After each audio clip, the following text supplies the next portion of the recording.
Welcome to another unit in this Excel course. This time I'm going to talk about the so-called data validation function. Well, what is this and where can this be found? Well, first let's take a look where we find this. This is under Data, and then here on the right with Data Tools we have Data Validation. This basically manages which entries are possible in each of your cells. So if you want to restrict the user to only specific entries, you can actually do this here. So you can go with data validation, and then here in the first part you can just say any value is possible or only whole numbers, decimals, dates, time, text. If you go with text, you can go specific types of text. So should be a text between this many characters and that many characters, or at least, at most, something like this. So this gives you a possibility to actually determine how much text can be entered. Or if we go with list, you can generate a drop-down menu. Drop-down menu, however, requires different cells which list all the action or the entries possible for this drop-down menu, and those needed to be listed here with source. So that's a neat way to actually take care about what is possible. If this is not enough for you, you could also go with custom and then write a specific formula which determines which entries are possible. So if, for example, here with the marks, you decide you can only go with, let's say, 1.0, 1.3, 1.7 and so forth.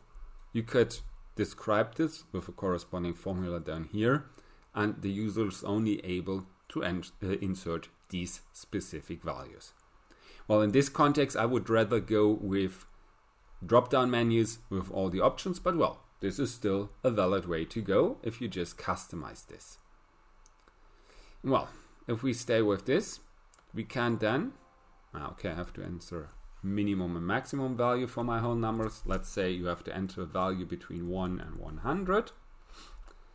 And well, what you can do is also display some kind of messages so that the user knows what he has to input.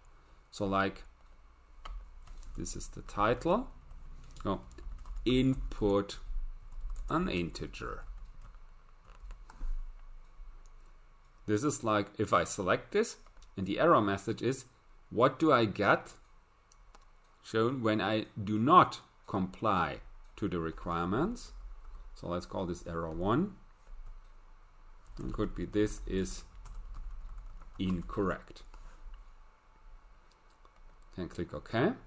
So here, if I'm somewhere else, nothing happens. If I click here, get my message. This is title, input an integer. Okay, input an integer. This works fine. This was integer 0 between 100. So if I input something else like text, this is incorrect. So I get an error. If I input a number which is too large, I get the same error message. So this really assures me that I can only get those answers here which are valid. So data validation helps me to assure that I really only get those answers which qualify here. And well, I can use this in the normal version. I could also, if I right click here, have him show me invalid data entries. Well, in this case doesn't work because I already have selected it to display error messages, so it's actually not possible. But I can also then do the thing that he marks them specifically. So here you can see it doesn't work because I directly get my error message. If I didn't set this, I would see now, at this point something went wrong.